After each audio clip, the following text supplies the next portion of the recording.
ദൈവദാസനായ monsignor Victers കപ്പേഴ്സ് എന്നൊരു ബെൽജിയംകാരനായ വൈദികൻ 1839 ജനുവരി 25 സ്ഥാപിച്ച ഒരു സന്യാസ സഭയാണ് കാരുണ്യമാതാവിൻ്റെ സഹോദരരുടെ സഭ. സ്വാഭാവികമായും ഇപ്പോൾ നിങ്ങൾക്കുണ്ടാകേണ്ട കുറച്ച് ചോദ്യങ്ങളാണ്: ആരാണ് ഈ ബെൽജിയംകാരനായ വൈദികൻ? എന്തിനാണ് ഇങ്ങനെ ഒരു സന്യാസ സമൂഹം സ്ഥാപിച്ചത്? ആർക്കു വേണ്ടിയാണ് സ്ഥാപിച്ചത്? എന്താണ് അതിന് ഇടയായ സാഹചര്യം? ചോദ്യങ്ങൾ അനവധി, ഉത്തരങ്ങൾ ഒറ്റവാക്കിൽ പറയാൻ കഴിയാത്തത്. നമുക്ക് ഈ ബെൽജിയംകാരനായ വൈദികൻ്റെ ജീവിതത്തിൽ കൂടി തന്നെ എല്ലാ ചോദ്യങ്ങൾക്കുമുള്ള ഉത്തരങ്ങൾ കണ്ടെത്താം. ആരാണ് ഈ ബെൽജിയംകാരനായ ദൈവദാസൻ മോൺസിഞ്ഞോർ വിക്ടേഴ്സ് കപ്പേഴ്സ് എന്ന വൈദികൻ? ബെൽജിയത്തിലെ അൻവേർസ എന്ന ഒരു പ്രൊവിൻസിലെ ഒരു ചെറിയ ഗ്രാമമായ മലീനിലെ സമ്പന്നരായ സ്കപ്പേഴ്സ് കുടുംബത്തിൽ കൊർണേലിയസിൻ്റെയും ജൊവാന മരിയയുടെയും 4ാമത്തെ മകനായി 1802 ഏപ്രിൽ 25 വിക്ടേഴ്സ് കപ്പേഴ്സ് ജനിച്ചു. എന്നെയും നിങ്ങളെയും പോലെ ഒരു സാധാരണക്കാരനായ കുട്ടി. അമ്മ ജൊവാന്ന മരിയ ദൈവഭക്തിയാൽ തന്നെയാണ് കുഞ്ഞു വിക്ടറിനെ വളർത്തിയത്. അതുകൊണ്ട് തന്നെ സഹജീവികളോടും അനുകമ്പയും സ്നേഹവും കരുണയും കുഞ്ഞുനാൾ മുതൽ തന്നെ വിക്ടർ എന്ന ബാനറിൽ നിറഞ്ഞു നിന്നിരുന്നു. വളരെ ചെറുപ്പത്തിൽ തന്നെ ഒരു കുഞ്ഞു മനസ്സിന് താങ്ങാൻ കഴിയാത്ത വിവിധം വേദനകളിലൂടെയാണ് വിക്ടർ എന്ന ബാലൻ കടന്നുപോയിരുന്നത്. വളരെ ചെറുപ്പത്തിൽ തന്നെ അമ്മയായ ജൊവാനയും 2 സഹോദരിമാരും അടുത്തടുത്തായി രോഗബാധിതരായി മരണമടയുന്നു. വീട്ടിൽ പിതാവ് കൊർണേലിയസും സഹോദരൻ ജോസഫും. ഏറെ വൈകാതെ ജോസഫ് വിവാഹിതനായി മാറി താമസിക്കുന്നു. പിതാവായ കൊർണേലിയസും മകൻ വിക്ടറും മാത്രം ആ ഒരു വലിയ വീട്ടിൽ. താങ്ങാൻ കഴിയാത്ത വേർപാടുകൾ. പിതാവ് കൊർണേലിയസ് ആ നഗരത്തിൻ്റെ തന്നെ ഭരണകർത്താവായിരുന്നു. ഈ വേർപാടുകളൊന്നും തന്നെ വിക്ടർ എന്ന യുവാവിനെ കർത്താവിൽ നിന്ന് അകറ്റിയില്ല. ആഡംബര ജീവിതത്തിൻ്റെ മോഹങ്ങളിലേക്ക് അവനെ വീഴ്ത്തിയില്ല. തൻ്റെ പഠനം പൂർത്തിയാക്കി വിക്ടർ ഇനി എന്ത് എന്ന വലിയ ചോദ്യത്തിന് മുന്നിൽ പകച്ചു നിൽക്കവേ പിതാവായ കൊർണേലിയസ് മകനെ പാരീസിലേക്ക് അയക്കുകയാണ്. ജീവിതത്തിൻ്റെ ഒരു നാഴികക്കല്ലായിരുന്ന ഈ പാരീസ് സന്ദർശനം. അവിടെ ദരിദ്രരായ ആളുകൾ തിങ്ങിപ്പാർക്കുന്ന സ്ഥലങ്ങൾ സന്ദർശിക്കുകയും അവരുടെ വേദനകളും കഷ്ടപ്പാടുകളും കണ്ട് മനസ്സിലലിയുകയും അവൻ്റെ ഉള്ളിലെ നല്ല സമരിയക്കാരൻ ഉണരുകയും ചെയ്തു. തനിക്ക് ചുറ്റും ഇങ്ങനെ വേദനയും കഷ്ടപ്പാടുകളും അനുഭവിക്കുന്നവർക്ക് വേണ്ടി എന്തെങ്കിലും ചെയ്യണമെന്ന് ഉറച്ച തീരുമാനം വിക്ടറിനുണ്ടായി. പാരീസിലെ പ്രായശ്ചിത്ത ദേവാലയം എന്നറിയപ്പെടുന്ന ദേവാലയത്തിലായിരുന്നു അവൻ മുട്ടുകുത്തി പ്രാർത്ഥിച്ചത്. പുറത്തേക്ക് ഇറങ്ങി വരുമ്പോൾ മനസ്സിൽ ഒരു വൈദികൻ ആകണമെന്ന ഉറച്ച തീരുമാനവും കയ്യിൽ ഓർമ്മയ്ക്കായി ഒരു കുരിശ് രൂപവുമായാണ് വീട്ടിലേക്ക് മടങ്ങുന്നത്. പിതാവ് കൊർണേലിയസ് തൻ്റെ മകൻ്റെ ഈ തീരുമാനത്തെ ഒരിക്കലും എതിർത്തില്ല. ഏതൊരു പിതാവിനെ പോലെയും തൻ്റെ മകനെ ഒരു ഭരണകർത്താവായി കാണണമെന്നായിരുന്നു കൊർണേലിയസ് ആഗ്രഹിച്ചത്.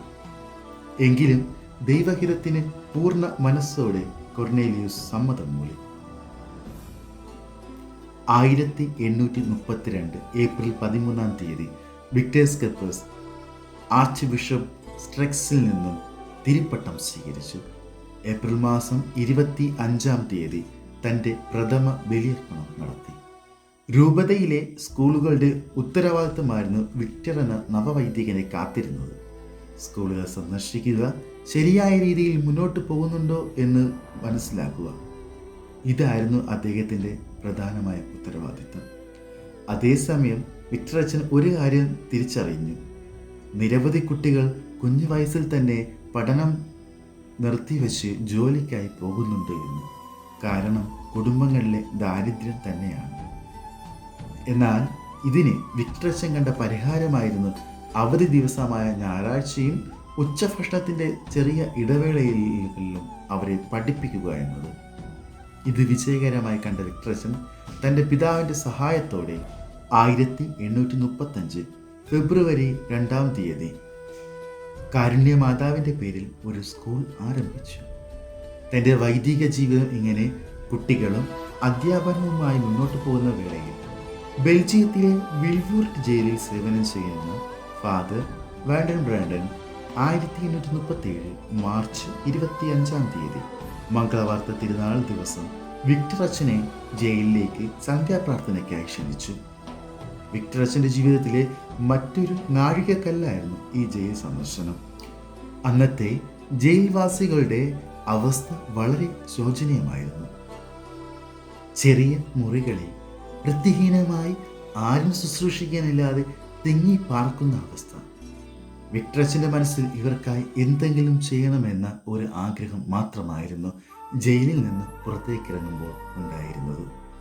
മനസ്സിൽ നിറയെ ഈ ഒരു ചിന്തയുമായി നടന്ന വിക്ടർ അച്ഛൻ ജൂലൈ 19 1837 മോന്തഗ്യൂയിലെ അത്ഭുത മാതാവിൻ്റെ ഒരു ദേവാലയം സന്ദർശിക്കാൻ ഇടയായി. മുട്ടുകുത്തി പ്രാർത്ഥിച്ച് പുറത്തിറങ്ങിയ വിക്ടർ അച്ഛൻ പുറത്തിറങ്ങുമ്പോൾ ഒരു തീരുമാനവും ഒപ്പമുണ്ടായിരുന്നു. ഒരു സന്യാസ സഭ സ്ഥാപിക്കണം. കുട്ടികളുടെ പഠനം, ജയിൽവാസികളുടെ ഉന്നമനം എന്നിവ ലക്ഷ്യം വെച്ച് സേവനം ചെയ്യുന്ന ഒരു കൂട്ടം സന്യാസികളുടെ ഒരു സന്യാസ ഭവനം. ഒക്ടോബർ 7 ജപമാല റാണിയുടെ തിരുനാൾ ദിവസം തൻ്റെ ബിഷപ്പിൽ നിന്നും അനുവാദം ലഭിച്ച ശേഷം 1839 ജനുവരി 25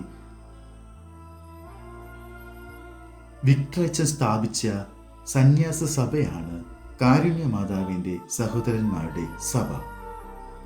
കാരുണ്യ മാതാവിൻ്റെ സഹോദരരുടെ സഭയിലെ പ്രധാന ലക്ഷ്യത്തെ നമുക്കിങ്ങനെ പറയാൻ സാധിക്കും: കർത്താവിൻ്റെ സ്നേഹത്തെ ജയിൽവാസികളിൽ തങ്ങളുടെ സേവനവും ശുശ്രൂഷയിലൂടെ നൽകുകയും, രോഗികളെ ശുശ്രൂഷിക്കുക, വിദ്യാഭ്യാസം നൽകുക തുടർന്ന് മറ്റെല്ലാ കാരുണ്യ പ്രവർത്തനങ്ങളും കാരുണ്യ മാതാവിൻ്റെ സഹോദരരുടെ പ്രവർത്തന മേഖലയാണ്. ഈ സഭയിലെ അംഗങ്ങൾ തുടക്കത്തിൽ സാധാരണ ദാരിദ്ര്യം, ബ്രഹ്മചര്യം, അനുസരണം എന്ന വ്രതങ്ങൾ എടുത്ത് സന്യാസികൾ മാത്രമായിരുന്നു. 1946 സഭയുടെ ആവശ്യാനുസരണ പൗരോഹിത്യം നിലവിൽ വന്നു. ബെൽജിയത്തിൽ നിന്നും ആരംഭിച്ച് ഈ കുഞ്ഞു സഭ വളർന്ന് Spain, Italy, Canada, England, Argentina, Uruguay, Burundi, India എന്നീ വിവിധ രാജ്യങ്ങളിലേക്ക്, അവിടുത്തെ വിവിധ പ്രദേശങ്ങളിലേക്കും തങ്ങളുടെ സേവന മുദ്ര പതിപ്പിച്ചു എന്നതാണ് യാഥാർത്ഥ്യം. കാരുണ്യ മാതാവിനെയും വിശുദ്ധ യൗസേ പിതാവിനെയും വിൻസെന്റ് ഡി പോളിനെയും കോൺഗ്രിഗേഷന്റെ സംരക്ഷകരായി കണ്ട് സഭയിൽ പ്രത്യേക സ്ഥാനം നൽകി വരുന്നു. 1857 പയസ് 9 പാപ്പ കാരുണ്യ മാതാവിൻ്റെ സഹോദരരുടെ സഭയുടെ കോൺസ്റ്റിറ്റ്യൂഷൻ അംഗീകരിച്ചുകൊണ്ട് കത്തോലിക്ക സഭയുടെ ഔദ്യോഗിക ഭാഗമാക്കുകയും ചെയ്തു. വിക്ടർ അച്ഛൻ തൻ്റെ ജീവിതത്തിലുടനീളം മുറുകെ പിടിച്ച ആപ്തവാക്യമായിരുന്നു ലൊണോറെയാ ദിയോ അമേല ഫതീക ലുത്തിലിത്ത അൽ പ്രോസിമോ.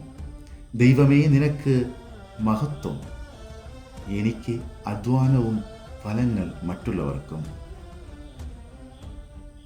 വിക്ടർ അച്ഛൻ്റെ ആത്മീയതയെക്കുറിച്ചറിയാൻ അദ്ദേഹം തൻ്റെ സന്യസ്ത സഹോദരങ്ങൾക്ക് എഴുതിയ കത്തുകൾ വായിച്ചാൽ തന്നെ മതിയാകും ആ പുണ്യപുരുഷൻ എന്താണെന്നറിയുവാനായി. വിക്ടർ അച്ഛൻ പറഞ്ഞതും എന്നെ വളരെ ആകർഷിച്ചതുമൊരു വാചകമാണ് ഇത്: നിങ്ങൾ പാചകം ചെയ്യുമ്പോൾ പരിശുദ്ധ മറിയത്തെക്കുറിച്ച് ചിന്തിക്കണം. നിങ്ങൾ രോഗികളെ ശുശ്രൂഷിക്കുമ്പോൾ അത് യേശുവിനെ ശുശ്രൂഷിക്കുന്നതായി കരുതണം. ഇങ്ങനെ എല്ലാ ജോലികളിലും ഈശോയെ കാണണം. വളരെ മനോഹരമായ ഒരു പ്രാർത്ഥന പോലെ. വിക്ടർ അച്ഛൻ്റെ കാരുണ്യ പ്രവൃത്തികൾ കണ്ട് അവിടുത്തെ നിവാസികൾ അദ്ദേഹത്തെ ഇങ്ങനെ വിളിച്ചു: മലീനിലെ വിശുദ്ധ വിൻസെന്റ് ഡി പോൾ. തൻ്റെ ജീവിതത്തിൽ രോഗത്താൽ ഒത്തിരി സഹനം അനുഭവിക്കേണ്ടി വന്ന വ്യക്തിയാണ് വിക്ടർ അച്ഛൻ. വൃക്കാരോഗങ്ങളും വിവിധമായ ഉദര സംബന്ധ രോഗങ്ങളും നിരവധി ശസ്ത്രക്രിയകൾക്ക് വിധേയനാക്കേണ്ടി വന്നു വിക്ടർ അച്ഛന്. തൻ്റെ വേദനകളെല്ലാം തന്നെ കർത്താവിൻ്റെ പീഡാസഹനത്തോടും കുരിശുമരണത്തോടും ചേർത്ത് വെച്ച് ധ്യാനിച്ച് കർത്താവിൽ ആശ്രയം തേടിയിരുന്നു.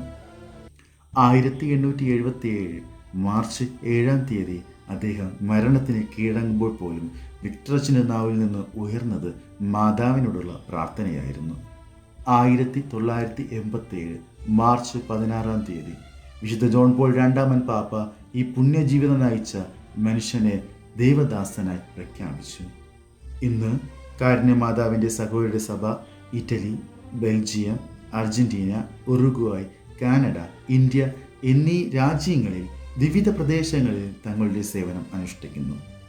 ഒക്ടോബർ മാസം 22-ാം തീയതി കാരുണ്യമാതാവിൻ്റെ തിരുനാൾ സന്യാസ സമൂഹം ആഘോഷപൂർവ്വം കൊണ്ടാടുന്നു. 1839 മുതൽ 2025 വരെയുള്ള സഭയുടെ ചരിത്രം ഇങ്ങനെ പറഞ്ഞു തീർക്കാൻ കഴിയുന്ന ഒന്നല്ല. ഒത്തിരി ദുർഘടമായ അവസ്ഥയിൽ കൂടിയാണ് കാരുണ്യമാതാവിൻ്റെ സഹോദരൻ കടന്നുപോയത്. ഓരോ സ്ഥലത്തും തങ്ങളുടെ സേവനം ആരംഭിക്കുമ്പോഴും അവർക്ക് നേരിടേണ്ടി വന്നിരുന്നത് വലിയ ബുദ്ധിമുട്ടുകൾ തന്നെയായിരുന്നു.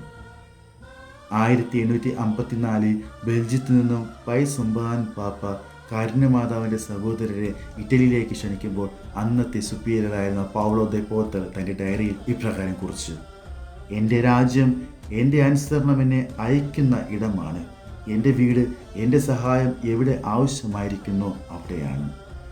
വീണ്ടും ഒരിക്കൽ കൂടി, എൻ്റെ രാജ്യം എൻ്റെ അനുസരണം എന്നെ അയക്കുന്ന ഇടമാണ്. എൻ്റെ വീട് എൻ്റെ സഹായം എവിടെ ആവശ്യമായിരിക്കുന്നോ അവിടെയാണ്. ഇനി നമ്മുടെ മനസ്സിലേക്ക് ഓടി വരുന്ന ഒരു സംശയം ഇതായിരിക്കും: എന്തുകൊണ്ടാണ് കാരുണ്യമാതാവിൻ്റെ സഹോദരിയുടെ സഭയിലെ എല്ലാ അംഗങ്ങളും സഹോദരന്മാർ എന്ന് പരസ്പരം അഭിസംബോധന ചെയ്യുന്നത്? വിശുദ്ധ മത്തായിയുടെ സുവിശേഷം 23-ാം അധ്യായം 8-ാം വാക്യത്തിൽ നാം ഇങ്ങനെ വായിക്കുന്നുണ്ട്: നിങ്ങൾ റബ്ബി എന്ന് വിളിക്കപ്പെടരുത്, എന്തെന്നാൽ നിങ്ങൾക്ക് ഒരു ഗുരുവേ ഉള്ളൂ, നിങ്ങളെല്ലാം സഹോദരന്മാരാണ്. വീണ്ടും മത്തായിയുടെ സുവിശേഷം 28-ാം അധ്യായം വാക്യത്തിൽ നാം ഇപ്രകാരം പറയുന്നു: നിങ്ങൾ ചെന്ന് എൻ്റെ സഹോദരന്മാരോട് ഗലീലയിലേക്ക് പോകണമെന്നും അവിടെ അവർ എന്നെ കാണുമെന്നും പറയുക. ഈശോയുടെ സഹോദരന്മാരാണ് നാം ഓരോരുത്തരും. അതുകൊണ്ട് തന്നെ കർത്താവിൻ്റെ വചനത്തിനെ, ആത്മാവിനെ മുറുകെ പിടിച്ചു ജീവിക്കുന്ന കാരുണ്യമാതാവിൻ്റെ സഹോദര സഭയിൽ എല്ലാവരും പരസ്പരം സഹോദരൻ എന്ന് തന്നെയാണ് പരസ്പരം അഭിസംബോധന ചെയ്യുന്നത്. 1946 മുതൽ സഭയിൽ പൗരോഹിത്യം ആരംഭിച്ചുവെങ്കിലും സഭയിൽ പൗരോഹിത്യം സ്വീകരിക്കുന്ന ഓരോ അംഗവും സഹോദരൻ അല്ലെങ്കിൽ ബ്രദർ എന്ന് തന്നെയാണ് അഭിസംബോധന ചെയ്യപ്പെടുന്നത് എന്നത് കാരുണ്യമാതാവിൻ്റെ സഹോദരന്മാരുടെ സഭയുടെ പ്രത്യേകതയാണ്. സാധാരണക്കാരായ ജനങ്ങളുടെ ഇടയിൽ യാതൊരു ഭാവഭേദവും കൂടാതെ പ്രവർത്തിക്കുന്നതിനായി കാരുണ്യമാതാവിൻ്റെ സഹോദരന്മാരുടെ സഭ തങ്ങളുടെ സാധാരണത്വം മുറുകെ പിടിക്കുന്നു എന്നത് ഈ സഭയെ വേറിട്ട് നിർത്തുന്നു.